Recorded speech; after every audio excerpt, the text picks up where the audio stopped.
আসসালামু আলাইকুম।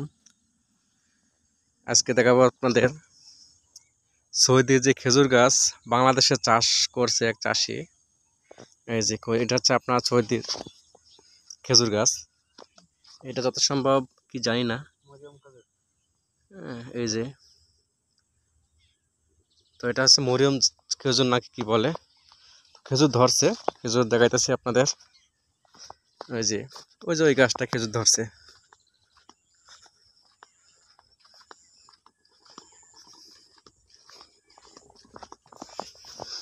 এই যে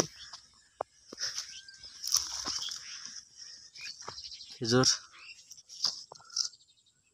ওই যে এটা হচ্ছে আপনার মরিয়ম খেজুর। শুনছিলাম দুইটা গাছ নাকি ধরছে, তো একটা গাছে দেখতে পাচ্ছি, আর একটা গাছে কোথায় হয়েছে জানি না, দেখা যাইতেছে না, সন্ধ্যা হয়ে যেতেছে। এটা হচ্ছে আপনার সৌদি থেকে আপনার খেজুর নিয়ে আসছিল, সেই খেজুরের বীজ লাগাইছে আমাদের গ্রামের একজন। তো সুন্দর, গাছগুলো অনেক সুন্দর হয়েছে। এই যে